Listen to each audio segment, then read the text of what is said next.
coming to you from Orange County, California. This is the Jug Life Podcast with Max Ada and Chad Wesley Smith.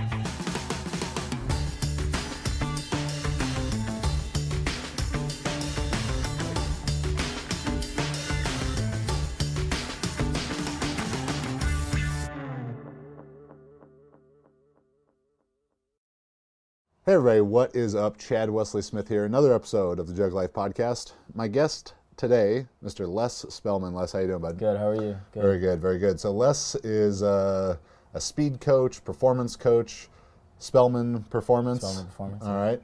And consulting for all kind of different places, USA Rugby, Mamba Sports Academy, getting guys ready for the combine, getting people ready to run fast. So, if you watched our episode several weeks ago with Jay Agabao when we visited Mamba Sports Academy as they were doing combine prep, you probably saw Les coaching those guys up. So we want to talk to him about his athletic background, kind of what's brought him to this point as a coach, and ways that you all can get faster, can get your athletes faster. So let's just hop right into it. Yeah, for sure.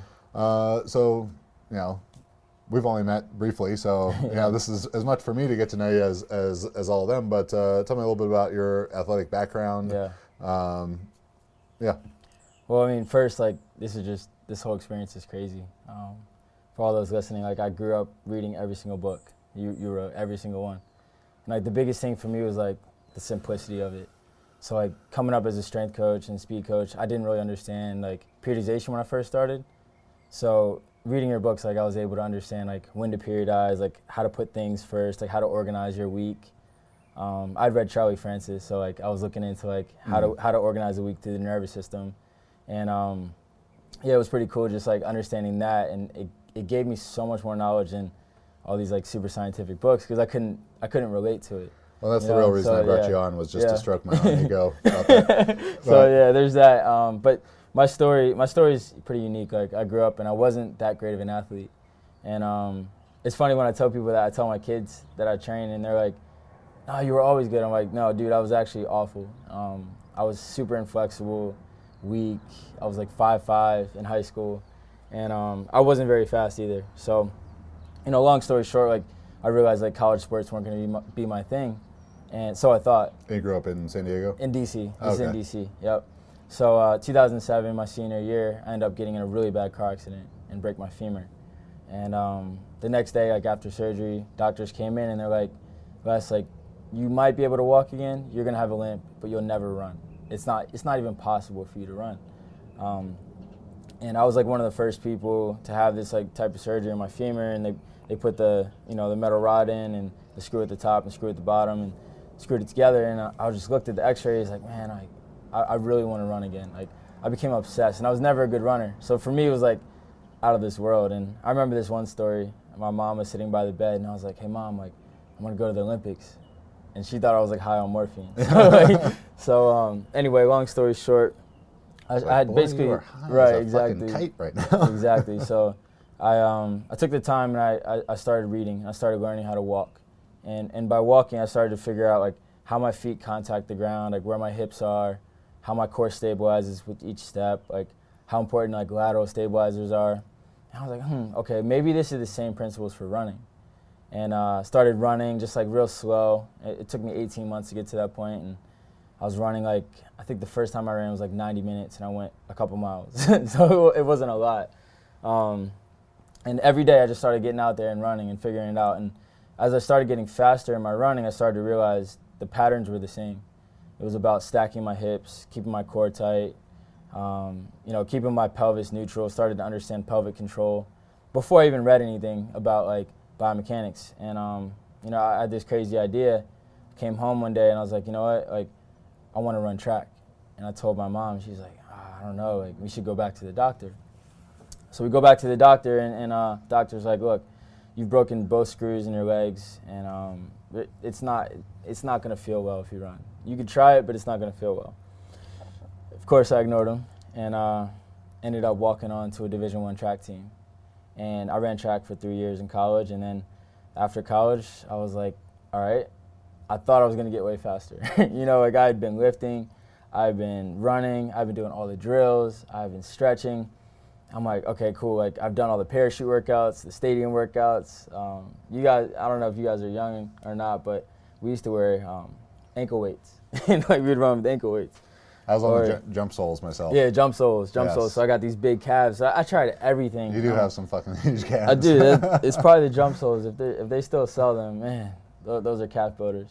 Those things are crazy though, because I did those. I think going into my senior year of high school and then going into my freshman year of college. Yeah. And I was big. I was in that whole time between 250 and 275. Right.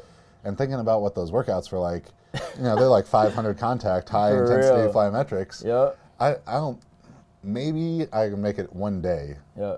One day through one of those workouts now before every Achilles is seriously just fucking destroyed. Seriously, man. Like, and I thought that was the holy grail. And so I got out of college and realized like I tried that. So what was I doing wrong?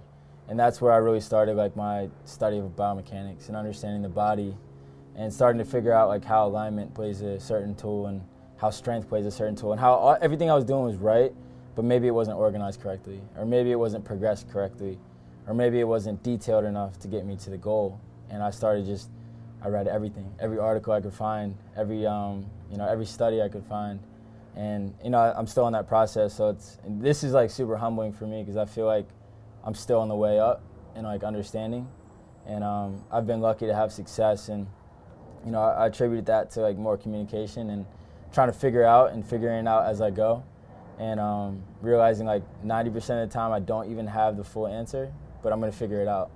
And through figuring it out, I figure it out for another athlete. And each athlete that comes, I'm like, all right, cool. Like I think I remember from the last guy how to do this one, and so that's kind of how it started. So in the process of learning about training, you're what, 29? 29. 29. Yeah. In the process of learning about training, I feel like a lot of people. Yeah, I turned 33 in about 2 months, so I don't want to be like old man on the porch, shaking my fist here, but I feel like kids these days, it's so much easier to get information now about training even than it was 5 years ago or 8-10 years ago. Right. And when you were beginning this process and finding articles and doing all that stuff, you're also seeking coaches out. Right, exactly. You were making phone calls, terrifying. I know kids. Terrifying to make a phone call to someone, to hear their voice on the other line, and going places to learn from coaches. So, what are some of the experiences you had there? Oh my God. Well, number one was Tony Villani in Florida. This is 2008. And I walked into his gym and I saw him training like all the NFL guys that I watched on TV. And this is my first view of combine training. I'm like, what is that? Like, it's not football, but it's not speed, it's not track. And that was like my first introduction to like what combine training looked like. And I remember from that point, I just talked to Tony like 2 weeks ago, and I was like, dude, I remember that first day I walked in your gym. He didn't even remember me. And it was just unreal. So Tony was amazing. He opened his doors, taught me a lot. Then Elias Karras in Chicago, and I learned so much through him. He basically gave me my start, and I approached him. I said, hey, can I clean your gym? And in return, just to learn from you and the other guys. So that's what I did. I was basically a janitor. That was my first job in training, was folding towels, protein shakes, mopping, dusting stuff, like painting. That was my first job, and I kept a little notebook. And through Elias, I started meeting more people. He taught me about Charlie Francis. Obviously, Charlie passed, so I wasn't able to talk to him, but reading everything that he did. And then I went down the pedigree, and I was like, okay, like who came after Charlie? Okay, Dan Paff and Jonas and you, of course. Like, I started figuring out the pedigree and how things started to play out, and who was current and what I could learn from the past guys. And probably like I said, the biggest guy is Elias. Elias like taught me everything from the jump without asking me for anything. Like he never was like, oh, pay me for my time or do any of that. It was all like just love. He just taught me everything. And then more recently, Jonas Dodu in England. And Jonas is, if you guys don't know, one of the best sprint coaches in the world. He has a couple of 9.9 sprinters, some top jumpers.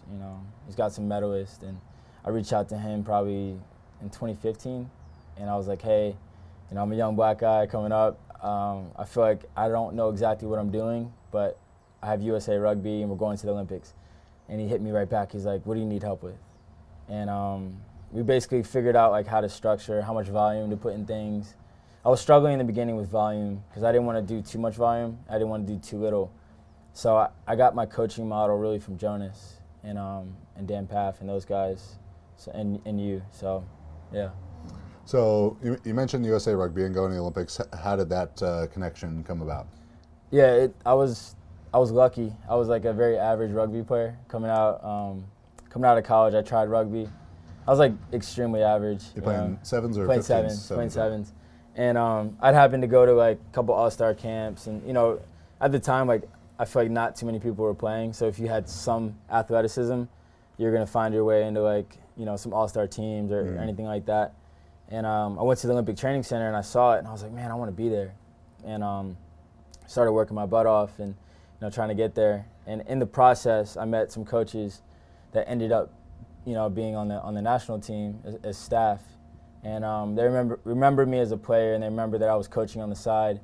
And I started working with some players that were left over. Going to tournaments, they would take 12 guys and leave 6 or 7 back at home. And I would take those 6 or 7 guys and I would work with them. And those guys would come back to the next camp a little bit faster. And coaches were like, okay, like, what's going on? Like, how are you guys getting faster? And I was lucky to have some guys that like mentioned my name. And they brought me in for a workout one time to like train the whole team. And I remember that day, like I came down there with a truck full of stuff and set up all the equipment, made the field look nice, like listened to music, ran a lap, and like I was super nervous, and because they were filming it, and that's how I got the job. So it started out like unpaid, like I was just there. I was basically like a glorified intern that also taught speed. Like I would go like fill water bottles up and do other basic stuff, and then I would coach my speed part. And I was lucky to have 3 days, and which it was just insane. Like I got to test out all my crazy theories and make mistakes, and had enough time to recover, which is huge because I feel like if you feel like you're in a pressurized situation, you can't make mistakes, then you can't grow. And I was very, very, very lucky to have like an early learning experience at 24, 25 years old, how to coach an Olympic level program. So. What's one mistake maybe that you made that really stands out in your mind, thinking like, oh, Les, you were so stupid then? Yeah, I would just say like a overemphasis on things looking right. Like I just became obsessed with the detail, like everything looking perfect. And what I started to see was like sometimes guys would look perfect and run slow. And I was like, oh, wait a minute, like what is this? Like you look good, you did everything I told you. I'm not coaching to the right model. And I have to get out of my own way and stop thinking like I'm such a good coach by how things look, and look more at like what are we producing? What kind of, how are we increasing horizontal velocity? And if it doesn't answer that question, then it's a throwaway.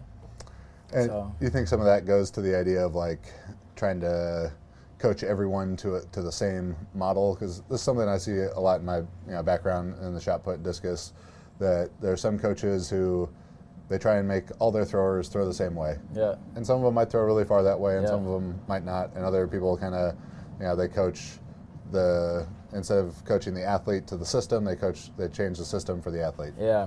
It's a mix. Like, I think like if you have a philosophy, for example, like we have a philosophy on alignment.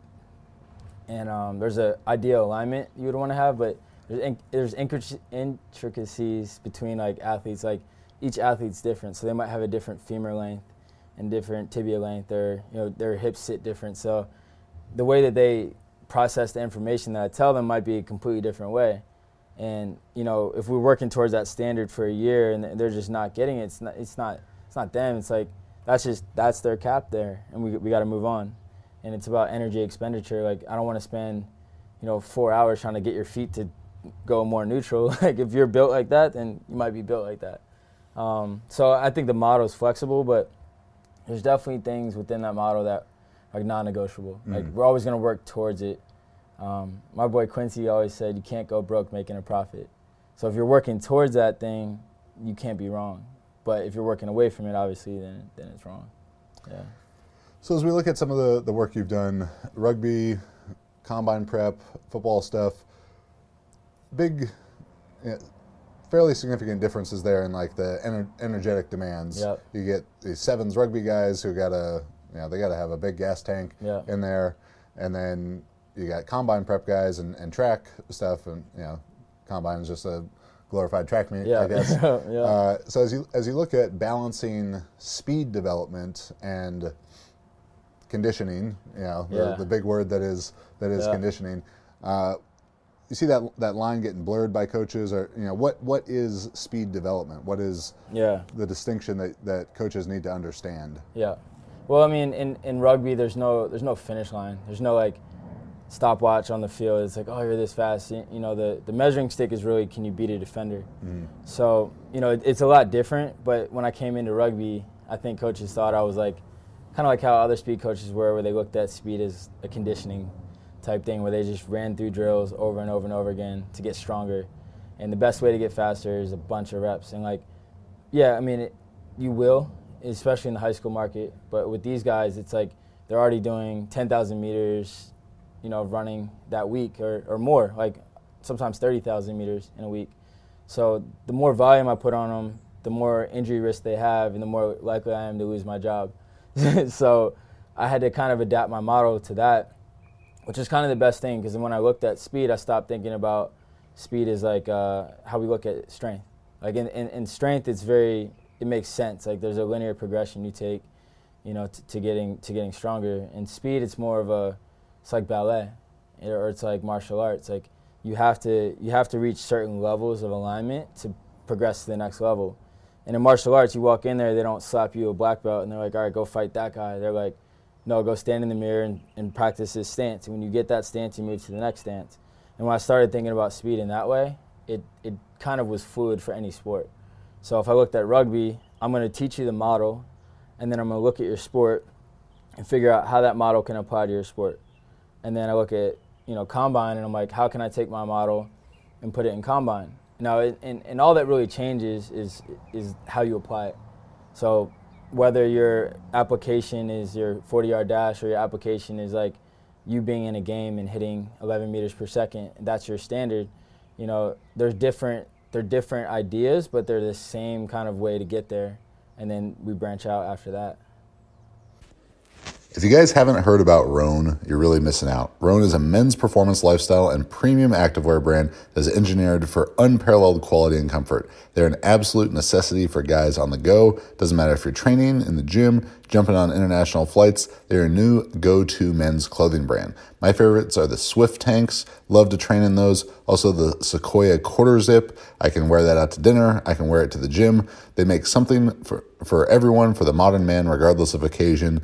And they just released their new commuter collection. I've got a couple of their commuter polos, the commuter tech polo, really nice material. As a bigger man, I tend to sweat on occasion, and it's got like a nice moisture wicking going on there. Their commuter collection is a performance alternative to everyday workwear, offering everything from pants, polos, shorts, and shirts to the lightweight, comfortable, wrinkle-free.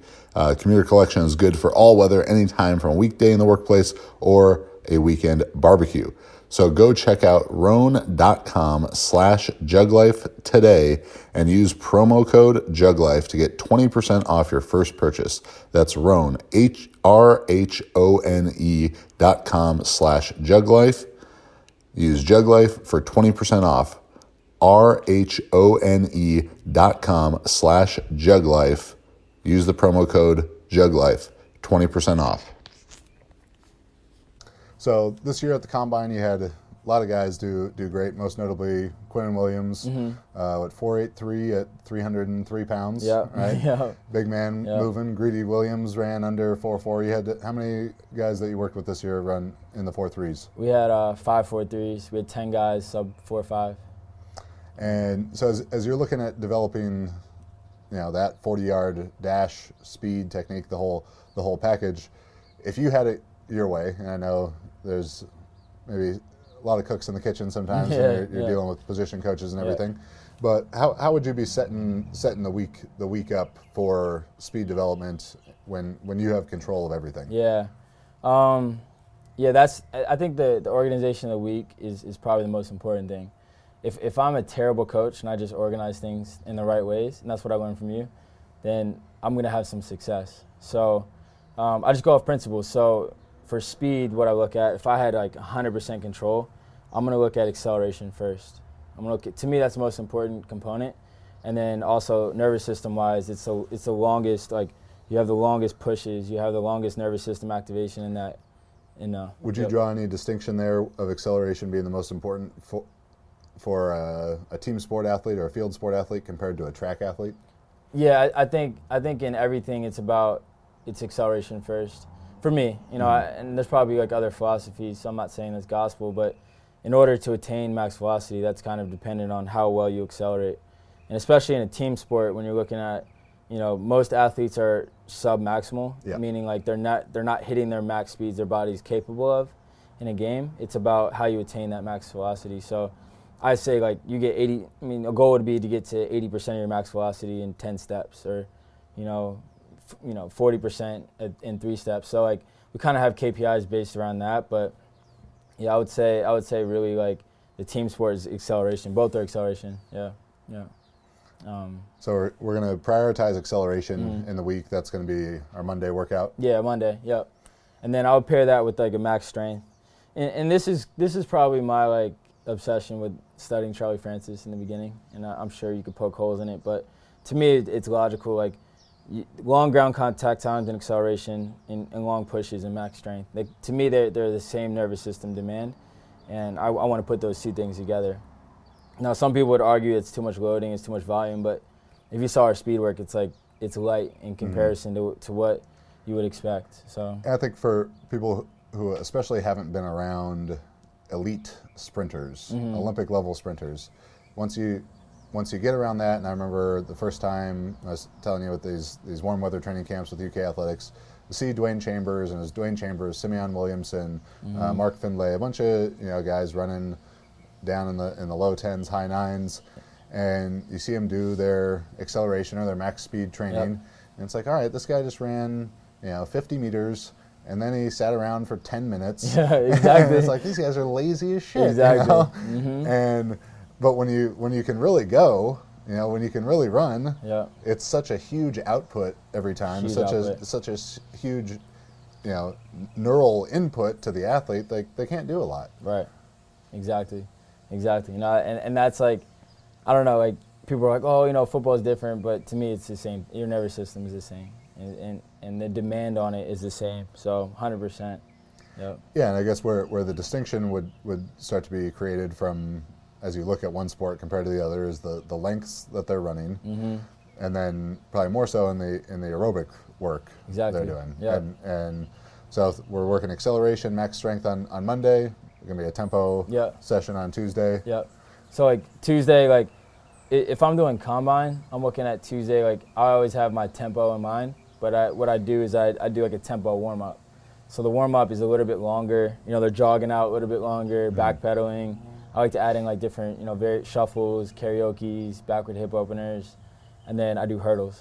Like I love the track hurdles on Tuesdays and Tuesdays and Fridays. And what we'll do is we'll do the hurdles and then we'll jog out. So that's like my tempo based, and then we'll do some med ball work. So when you say do the hurdles, like walkovers, or so like we'll do walkovers, over unders. We do like an A series over, sideways, a straight leg, straight bent, bent straight, straight, single bent, single straight, and then we face forward and we do like hurdle leg overs. We probably have like a 15-20 minute hurdle warm up. The side of my ass is burning just thinking about it. For real. Yeah. Yeah, we do a lot of that kind of hurdle walkover stuff in the fall period for when I was throwing the shot put. And yeah. Oh man, the preiformis, my hip flexors are getting going just thinking about it. You get strong though. Yeah. That's how you get them strong. And then 40-yard dash and most of the athletes, they're not really getting out to a distance where true max velocity work is going to be applicable. So you're reserving that more for just track and field? Well, we definitely have like a max velocity day, but it's like for combine it's like a blend. So like we don't take away the start, because if you look at like sprinters and how they train, they will actually like take out the start and they'll work on just top speed, and do all that. And, they're so mechanically efficient. And they'd be doing that as like a flying 30 or in and out kind of stuff. Exactly, in and outs. And, like for us, like number one, there's an injury risk. Guys, you're not going to teach them how to run incredibly well in a couple weeks. So you got to kind of err on the safe side. So we do fly 10s, we do fly 20s, but I kind of mix the two skills. So I blend acceleration with like a max velocity stimulus. So whether that's like an overspeed dribble. Have you seen dribbles? I'm not familiar. So dribble is basically like a progressive step over. And if you think about it, like simply put, like you step over with 25% power into the ground and you'll come about ankle height. And you're moving forward and then you go 50% and there's shin height. And then you go 75% and your knee height, 100% and now you're running.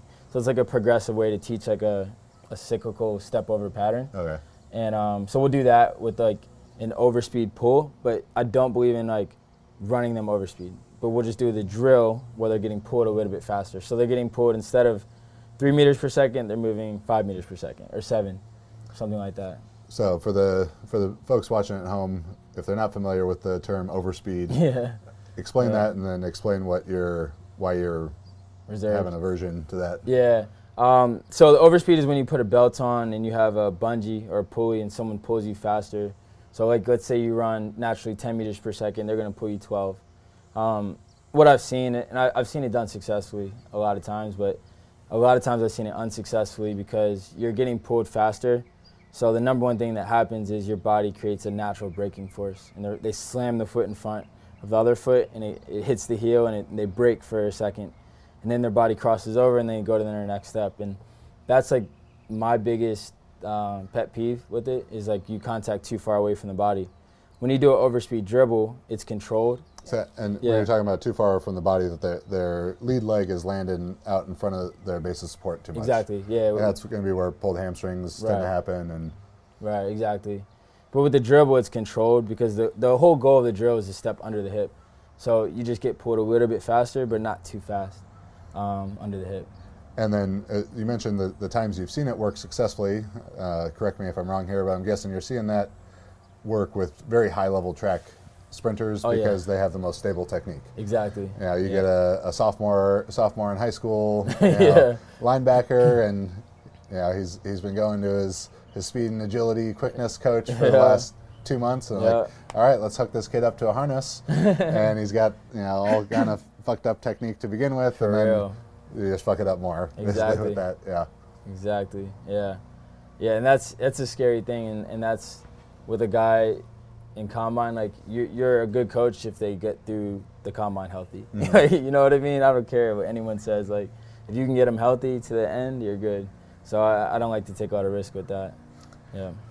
So of course we got a lot of meathead powerlifters and weightlifters watching this, so they want to know about the weight room. Yeah. So how does maximal strength, the real transfer to speed? Yeah. Like how do you see that relationship? Yeah, I mean that's. Speed to me is force. It's force into the ground.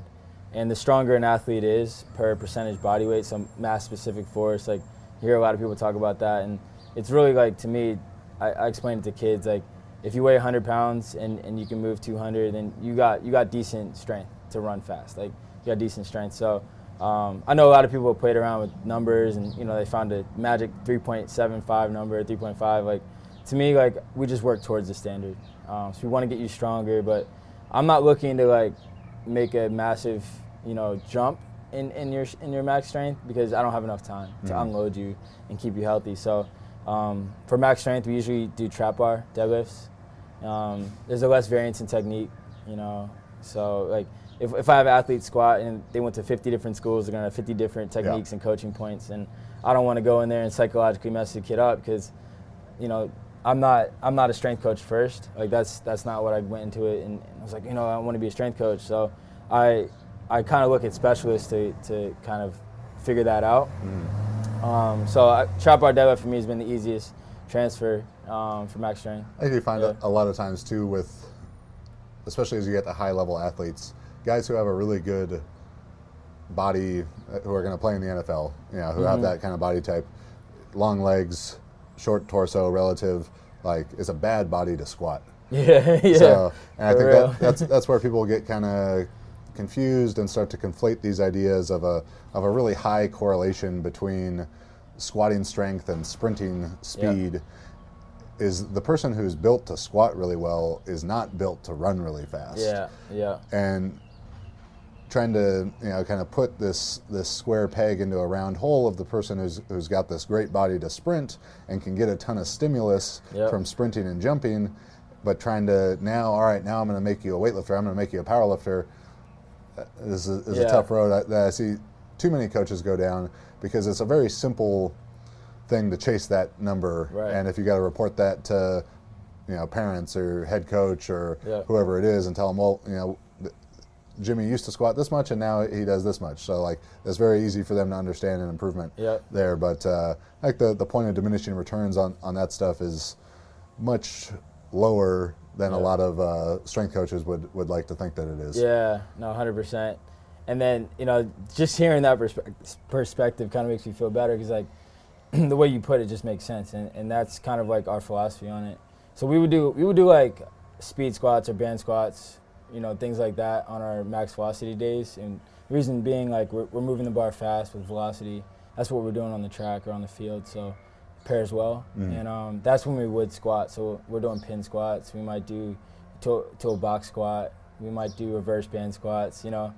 That's kind of like our way to move the bar fast. Yeah, and some people are probably listening to this and they're like, listen, you hear that, Chad? He just said a bunch of fucking West Side stuff. Like, he's showing you. Yeah. And I actually agree, because I do think that type of stuff is very useful in strength and conditioning settings, because it's moving heavy shit fast. And especially if you stay away from true max effort work, because one, it's just not necessary for someone who's not an elite lifter to do max effort. I'm going to go to 1 rep max or 3 rep max every week to get stronger. They don't need to do that. And it would, to go back to both of our affinities for Charlie Francis, like, if their nervous system is a cup, why would I fill my cup up with something that's so general? Right. Why would I fill it up so much with a really heavy, max effort box squat or something? But the squatting with bands, speed squat kind of stuff, like, it's definitely got a lot of application there. Yeah, especially for combine. Like, for combine, you need to give them different stimuluses fast. It's like you got to roll. So yeah. So you work with a lot of youth athletes as well, and that's probably what most of our listeners have more opportunity to work with. Right. Youth athletes, high school athletes. Not everyone's getting to train the number 3 pick in the NFL draft. So if you were to pick one big mistake you see people making with youth athletes that you could help them correct, what would that be? A lot of athletes, or a lot of coaches, I should say, kind of approach training youth athletes like they're in a team setting, like how they would if they were their high school coach, where they're putting on volume, and they're directing them, and they're yelling at them, and it's really like a dominant relationship. But in the private industry, what I've seen also is like you're actually not in the dominant relationship. Like, you have athletes that are coming to you, and they're coming to you for a reason. So you need to figure out what value they're trying to get from you, and then provide that. That was always a tricky dynamic there, because I coached high school football and track for 3 years before I started Juggernaut. Yeah. And well, those guys got to do whatever the fuck I say because I'm the coach. And then you flip it, and it's like, all right, now they're your clients, but they're the ones who pay you, so they're your boss now, kind of. And it is a tricky balance to strike sometimes. Yeah, 100%. So, like, when I look at speed for them, I'm trying to figure out biomechanically, like, where can I provide value. So when you go back to more volume in your school setting, which you definitely need volume. Are you going to be more biomechanically efficient to handle that volume and then become a better athlete as a result of it? And that's my entire job. So I don't look at it like, all right, I'm just going to get your 40 time down. Like, that's a byproduct of everything else we're doing. Like, for me, can you strike closer to the center of mass? Can you accelerate? Can you master these technical skills? If you can do those things, you can't go broke making a profit. So you're not going to get slower. So that's kind of how. So if someone's working in the private setting and they have limited time, maybe they see a high school athlete twice a week, and then the high school strength coach sees them 3 or 4 other times. You want that private person to the private facility person to put as much quality with them, attention to detail to the technique. Don't over volumize them, because that's probably going to happen when they're back at the school. Like, I used to train a lot of volleyball players, and of course every volleyball player, I want to jump higher, I want to jump higher. Every parent, she needs to jump higher, she needs to jump higher. Like, well, you just came from volleyball practice where you jumped like 200 fucking times. So how is jumping 50 more times gonna make this a better thing? So you got to kind of fill in the holes around that. Exactly. And you just find out, like, where are they weak? Like, maybe we need to work more glute med. And then you ask, oh, why am I on the side of the ground lifting my leg up? Well, how's that going to make me faster? And you got to you have to be a good communicator and figure out, how do I communicate the importance of this really basic, boring exercise into your sprinting speed, and answer the question why we haven't run yet, and it's 10 minutes into the workout. So that's kind of been always the conundrum. Well, and like we talked about too before we started recording, it's a very similar idea for effective powerlifting and weightlifting training. Like, the best training, it ain't that sexy. It ain't that interesting. It's not changing all the time. You're talking about these guys come in and they say, oh, I want to do this drill, I want to do that drill, and as you're the recruiting process for getting these big name guys in for combine and stuff is like they like shiny shit, and agents and all that kind of stuff. Like, they want to see something new, but if all that shit was working, his Olympic coaches would have figured it out already.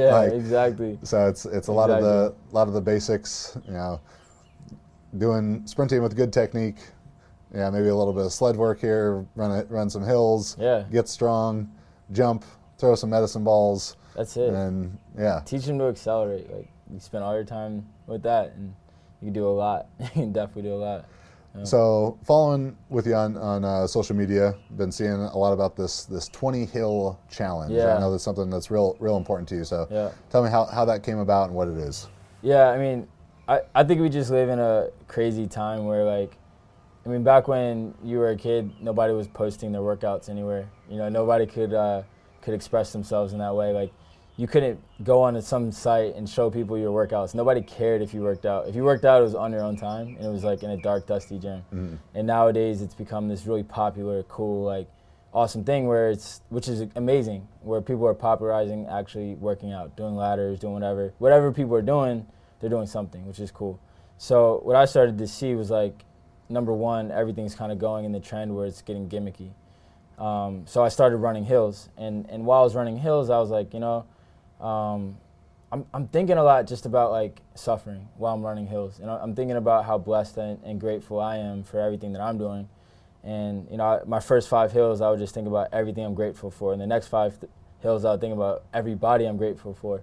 And in that process, I started to kind of uncover, like, what was, like, my actual mission in getting in this field. And my actual mission was to help people. And somewhere along the way, I started to look at, like, damn, I need to make money, and all right, I want to help you, but hey, you got $10 because I got no gas, and I got to choose between gas and food right now. And we've all been through it, sleeping on couches and sleeping in your car, trying to figure it out. So for me, it was like I'm trying to balance my passion with how I make money, and I lost sight of what I really love and why I got into it. And the reason why I got into it is because sports changed my life, and it saved my life, and running saved my life. And, I don't know where I'd be. My mom probably knows where I'd be, but I can't tell the rest of you. And it saved my life. So I had to get back to my roots, and that's what running hills was, 20 hills. And 20 hills, the reason why I did 20 was because Jeffrey Henderson, gold medalist for long jump, USA, he told me he ran 20 hills every day growing up. And he's one of the fastest human beings on the planet. As soon as I heard that, I was like, I need to go see what this is like. And I threw up the first time. And I was like, okay, cool. This is my thing now. So we started posting 20 Hill Challenge. And the whole goal behind 20 Hill Challenge is to end gang violence. And more so than gang violence, just suffering in general, just people, like, being stuck. And now it's more about mentally stuck, because you have all the tools in the world. You have iPhone, you have computer, you have internet. everything you need to be successful, to be a millionaire, to be a doctor, to be a lawyer, anything you could find online. There's no like information that's not there. So for us, it was about waking that up, not only to like the public and getting people aware that people are suffering, but also like the people that are suffering, like there's a way out, and there's a way for you to tap into what we're doing at the smallest level, even if it's not our cool like wickets and all the sexy stuff we do. Like it's something basic that anyone can do. Anyone can go find a hill and run. And I stopped posting as much about it, but we used to just pull up to random neighborhoods and I challenge kids to races, and just, we ran with a couple cops. Yeah, I saw that one. Yeah, which is cool because like I was a bad kid growing up and I ran from cops a bunch of times, but never like that. So that was pretty cool. So that's kind of the whole mission. I know that was long-winded, but that's. Well, and it seemed like to me on the outside looking in that after when Nipsey Hussle happened, that you started posting a lot about it there. Yeah. Is that kind of what? Yeah, Nipsey was like a huge inspiration for me. Coming up 2012, 2013, like I started jumping into this world, and I got a ticket out here from DC, and I just stayed out here. And I was trying to figure it out on my own using the life skills that I had. And to me, Nipsey gave a blueprint, and his was different. His was gang lifestyle, which I never experienced, to becoming a millionaire. And more than a millionaire, someone that owned every process that from beginning to end. So for me, it was like, I want to own my process, like how you are. Like I looked up to you, looked up to all these people that owned their process and figured out their system and had the confidence to do that. And my whole goal was to do that. And I think I was just hesitant to do that because I cared about what people thought about me. I cared about not, being smart enough or whatever it was, like all the insecurity and doubt. And I didn't want to be open. And when Nipsey died, it made me realize, like, the reason I even knew him is because he was open. And there's people that didn't like him and people that loved him, but the people that loved him because every issue that he went through is the same issue that they went through. And at any level, you look at people, everyone has the same emotions, same feelings. Like, we just have different intensities of it. And seeing someone be open about theirs, you start to be open about yours. And that's kind of the process that happened. And I started to be more open. Awesome. Yeah. Les, where can they find you, follow you, learn more about you? Easy, Spellman Performance, at Spellman Performance on Instagram. My Twitter is Les7Spellman. I need to get back tweeting, so tweet me, tell me, hey, you did a great job or a terrible job. Just tweet me. And we're working on our website and our app that's going to be coming out soon. You know how that goes. So right now, just hit Instagram. Yep. All right, and if you're interested in online coaching for powerlifting, weightlifting, super total, strongman, power building, you visit jtsstrength.com for all of that, as well as all of our books and that kind of good stuff. Subscribe to the podcast, leave us a 5-star review on iTunes, subscribe to the YouTube, multiple videos a week, the best strength content on YouTube by a mile. I don't even feel cocky saying that, it's just the truth. At Chad Wesley Smith and at Juggernaut Training on Facebook and Instagram. Thanks for watching. Thanks for listening. We'll see you next week.